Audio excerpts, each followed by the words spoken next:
Kali ini kami ingin memenuhi tugas mata. Kuliah IPA yaitu membuat video pembelajaran. Nama saya Alfiantina Siro dengan NIM 119220134. Assalamualaikum warahmatullahi wabarakatuh. Waalaikumsalam warahmatullahi wabarakatuh. Apa kabar anak-anak? Baik, Bu. Oke, pada pagi ini kita bersama akan belajar tentang IPA. Jadi materi yang kita akan bahas yaitu mengubah bentuk energi. Nah, sebelumnya apa sih energi itu? Ada yang tahu nggak? Oke, energi itu merupakan kemampuan suatu benda untuk melakukan usaha atau kerja. Nah, selanjutnya perubahan bentuk energi itu adalah berubahnya suatu bentuk energi ke energi yang lain. Bisa dipahami? Oke. Nah, perubahan bentuk energi itu berdasarkan buku kekekalan energi yang dimana buku kekekalan energi itu adalah energi tidak dapat dihilangkan atau diciptakan, tetapi energi dapat diubah dari bentuk energi ke satu energi yang lain. Apakah bentuk energi di sini sudah lengkap? Sudah. Jawabannya belum ya anak-anak, ini belum lengkap. Kita akan bahas beberapa saja. Ada energi gerak, energi panas, energi listrik, energi air, energi otot, energi bunyi, energi cahaya, energi kimia. Nah, kita akan bahas beberapa. Nah, ini adalah contoh perubahan energi matahari. Anak-anak pernah minum pakai enggak? Enggak pernah. Dari energi matahari itu akan menjadi energi panas anak-anak, yaitu contohnya menjemur pakaian. Biasanya memegang pakaian itu kan rasa panas. Ya, itu adalah panas dari matahari. Energi matahari bisa berubah menjadi energi cahaya. Ya kan, energi matahari menjadi energi cahaya, yaitu untuk menerangi seluruh bumi ini. Bisa dipahami anak-anak? Energi matahari pun juga bisa membantu proses fotosintesis, yaitu proses pembuatan makanan pada tumbuhan. Yang kedua ada proses pengeringan ikan maupun kerupuk. Nah, ini yang selanjutnya ada matahari. Energi matahari menghasilkan tenaga listrik. Terus yang kedua yaitu perubahan energi listrik. Anak pernah menyetrika nggak? Nggak pernah. Nggak pernah. Tapi pernah melihat orang menyetrika? Nah, yang sekarang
satu, dua, tiga. Apa kabar? Alhamdulillah, luar biasa. Yes. Jadi di sini Ibu akan sedikit membahas mengenai ekosistem. Sebelumnya, anak-anak sudah lihat ya Bu. Sebelumnya ada yang tahu tidak apa itu ekosistem? Ya, ayo berarti ekosistem adalah sebuah makhluk beserta komponen tak hidup yang saling berinteraksi di suatu lingkungan. Betul, yang membentuk sistem ekologi. Ya, benar. Ibu lanjut ya. Ya Bu. Jadi di sini berdasarkan cara terbentuknya ekosistem dibedakan menjadi dua. Yang pertama adalah ekosistem alami. Jadi anak-anak bisa dilihat ya, ini contoh dari ekosistem alami. Terus yang kedua adalah ekosistem buatan. Ini juga contoh dari ekosistem buatan ya.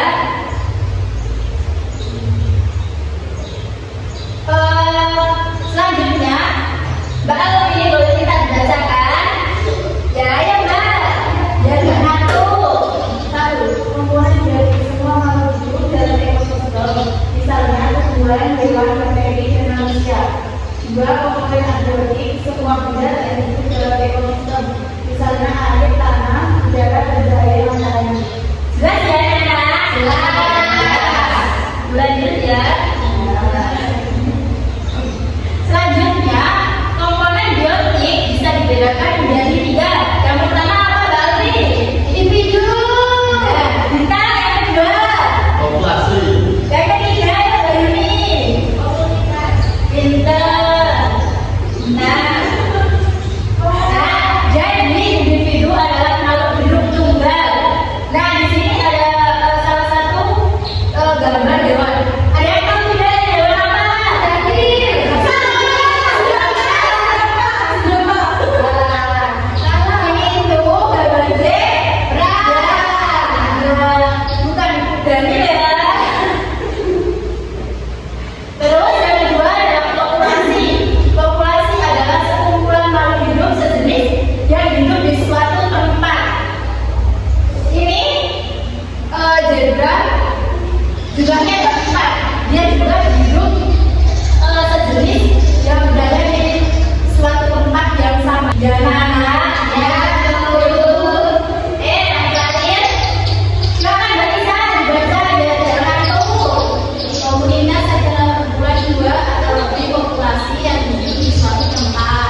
Fungsi apakah tanaman sebagai berikut. Satu, menyerap air dan mineral dari tanah dan meneruskannya ke batang. Yang kedua, sebagai pengumpahan tanaman dapat menjadi pokok. Yang ketiga, menyimpan cadangan makanan seperti pada tumbuhan tentang wortel. Yang keempat, terdapat jenis tertentu berfungsi sebagai media pernapasan atau respirasi seperti pada tumbuhan bakau. Ada yang tahu pengertian dari daun? Ada. Ayo, mulai. Daun adalah bagian tumbuhan yang memiliki peran penting. Warnanya hijau. Terdapat pada Zat klorofil. beberapa fungsi daun pada tumbuhan, yakni yang pertama, tempat terjadinya proses fotosintesis. Yang kedua, sebagai alat pernapasan tumbuhan, tempat terjadinya pengumpahan. Yang keempat, daun juga dapat digunakan sebagai alat pengembangbiakan vegetasi. Ada yang pernah melihat bunga?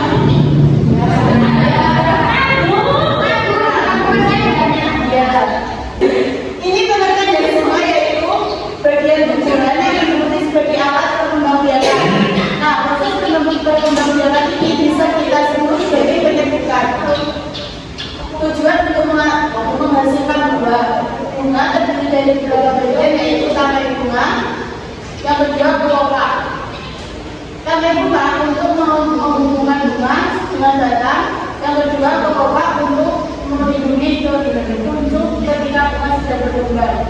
Yang ketiga, mengolah untuk membantu proses penyembuhan dengan cara mengundang serangga api hingga bermisah nektar. Yang keempat, benang sari, yaitu alat pengembangbiakan jantan. Yang kelima, putih, yaitu alat pengembangbiakan betina. Yang selanjutnya yaitu buah. Seperti yang sudah disebutkan di poin sebelumnya, buah adalah hasil dari perkembangbiakan tumbuhan. Pada buah terdapat biji tanaman yang diselimuti oleh daging buah. Buah berfungsi sebagai tempat cadangan makanan serta melindungi biji. Yang selanjutnya itu yaitu biji. Kita masuk ke bagian tumbuhan yang terakhir. Apa itu? Biji. Biji adalah cikal bakal tanaman baru. Artinya semua tanaman bisa tumbuh dari biji. Berdasarkan jumlah kopinya, biji dibedakan menjadi berapa?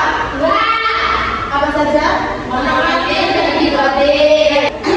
Secara umum, kamu bisa membedakan mana tumbuhan monokotil dan mana tumbuhan dikotil. Karena di antara keduanya punya ciri-ciri yang spesifik, mulai dari bentuk akar, batang, daun, hingga buah. Terima kasih ya, ada yang ditanyakan? Enggak, Bu. Enggak, Bu. Ya udah, kalau gitu saya tutup dulu ya. Assalamualaikum warahmatullahi wabarakatuh. Nama saya Leliatul Syudah Farati dengan NIM 11192201330. Assalamualaikum warahmatullahi wabarakatuh.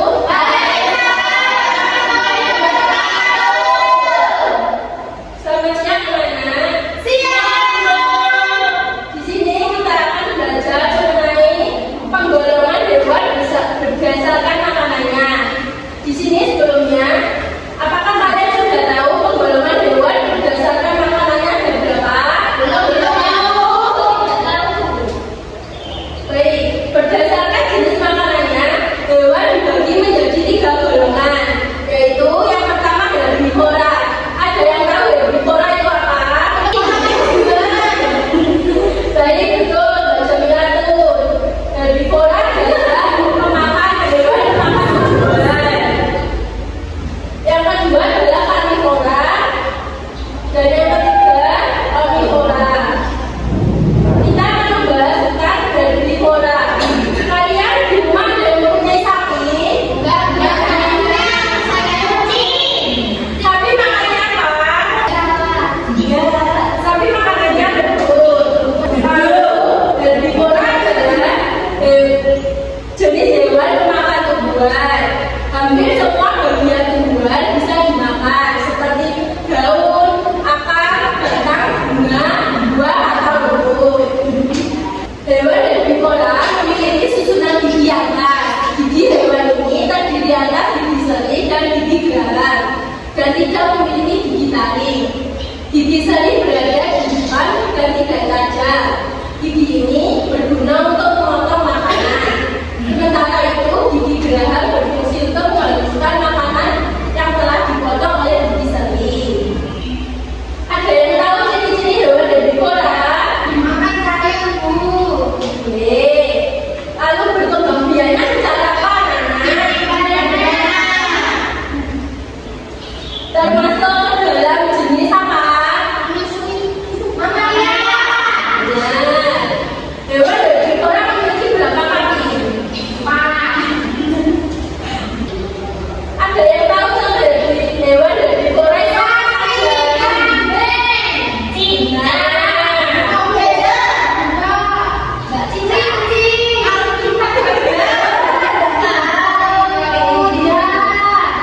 sesuai di sini ya, ada sapi, kelinci, gajah, kuda, dan kerbau.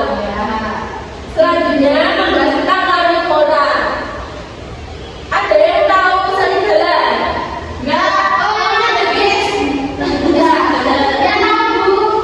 Serigala itu makannya apa ya?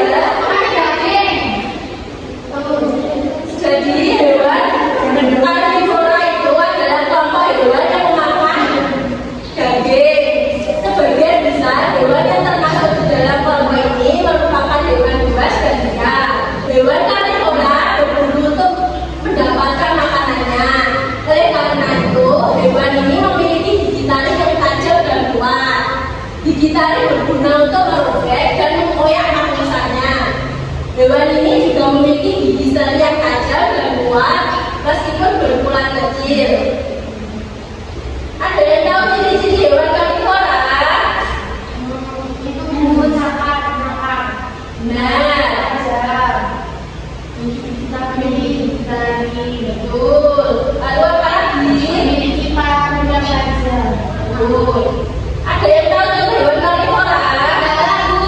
Lalu apa lagi? Betul. Tikus.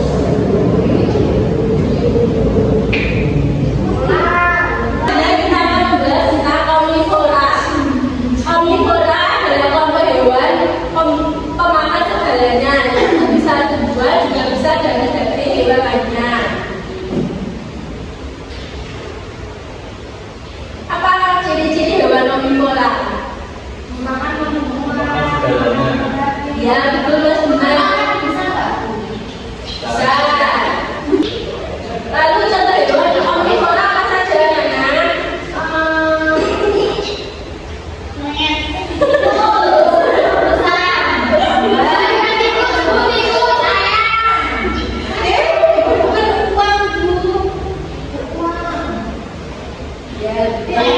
Ada yang dipertanyakan lagi? Sudah paham? Baik, saya akhiri ya. Assalamualaikum warahmatullahi wabarakatuh. Nama saya Bintang Saya Angel dengan NIM 111920156. Assalamualaikum warahmatullahi wabarakatuh.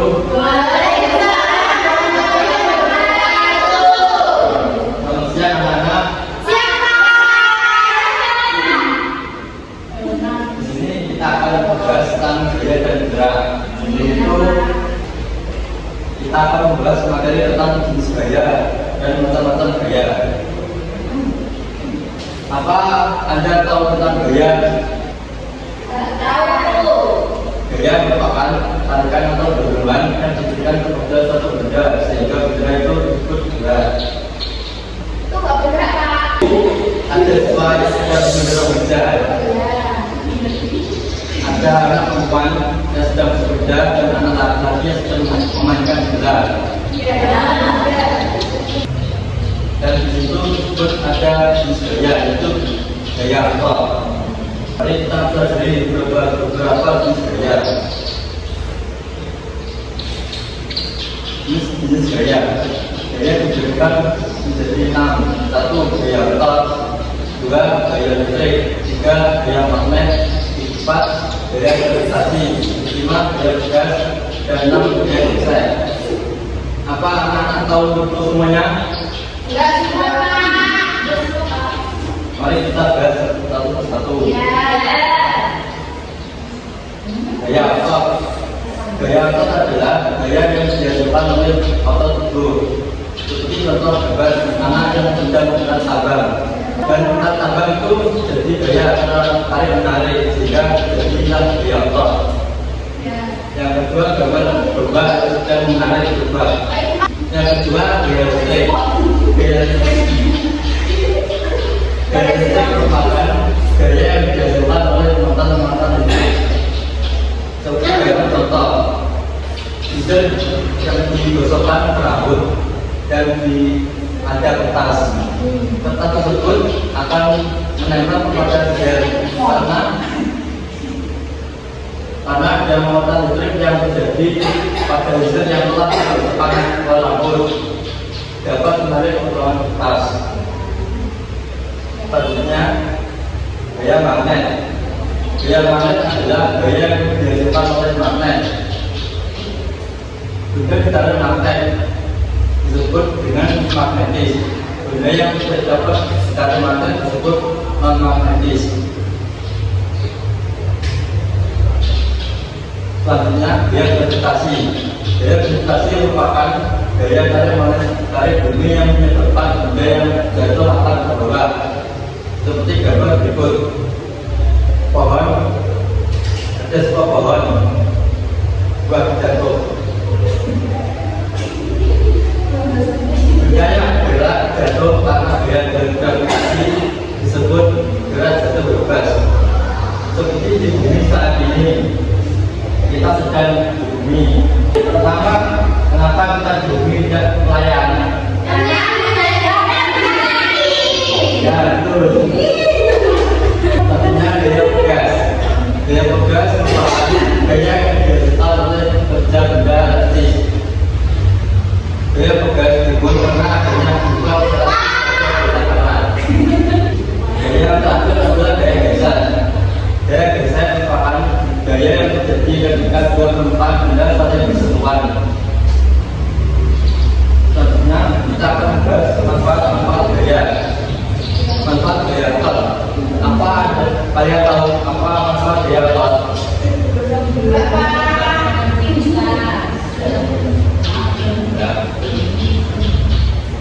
Manfaat gaya otot pertama, pada manusia untuk melompat, berenang, menulis, bersepeda, menarik, lari, dan lain-lain. Kedua, pada hewan untuk menarik hewan, membaca sawah, dan lain-lain. Kedua, manfaat gaya listrik. Satu, menyalakan lampu di rumah dan jalan. Kedua, untuk menyalakan TV, mesin cuci, kipas angin, dan lain-lain. Yang ketiga, manfaat gaya magnet. Gaya magnet ditujukan untuk menunjukkan arah pada kompas. Kedua, untuk memisahkan benda-benda logam di tempat pembuangan dalam kertas. Tiga, untuk mengunci kotak, pensil atau tas. Selanjutnya gaya gravitasi. Manfaat gaya gravitasi. Satu, untuk menahan benda-benda tetap berada di permukaan bumi.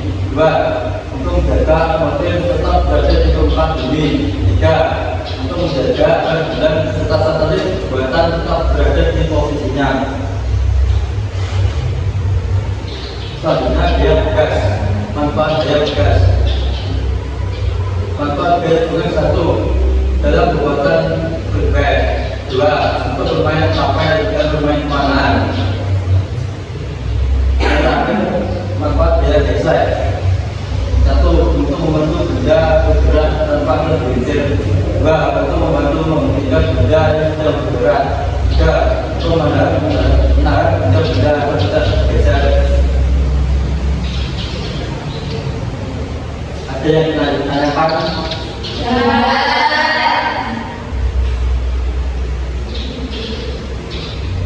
Saya akhiri pelajaran hari ini.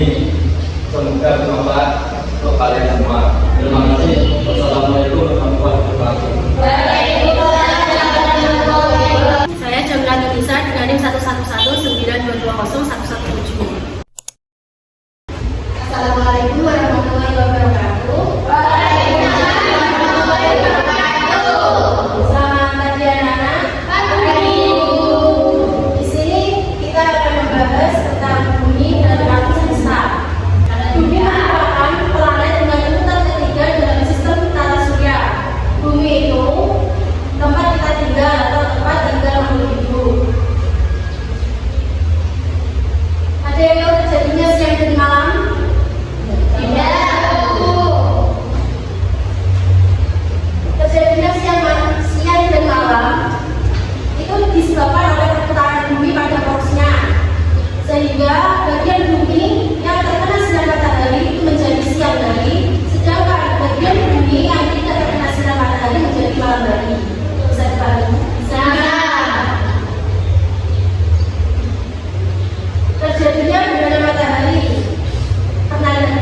matahari?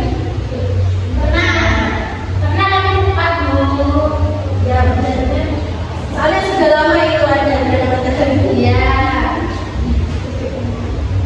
Gerhana matahari adalah gerhana yang terjadi jika bulan berada di antara matahari dan bumi, sehingga sinar matahari menuju ke bumi itu terhalang oleh bulan. Jadi terjadilah itu gerhana matahari. Dan gerhana matahari sering terjadi di siang hari atau pada bulan mati.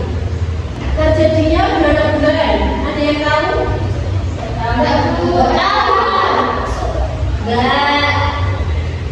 Gerhana bulan merupakan peristiwa ketika cahaya matahari terhalang oleh bumi, sehingga tidak semuanya sampai ke bulan. Alam semesta atau tata surya adalah ruang di mana di dalamnya terdapat kehidupan biotik maupun abiotik, sehingga secara macam peristiwa alam yang dapat diungkapkan maupun tidak. Tata surya terdapat 8 planet, yaitu ada Merkurius, Venus, Bumi, Mars, Jupiter, Saturnus, Uranus, dan Neptunus. Untuk menghafal nama-nama tata surya atau planet, kita akan menyanyikan lagunya. Ayo semuanya mengikuti ya. Ya.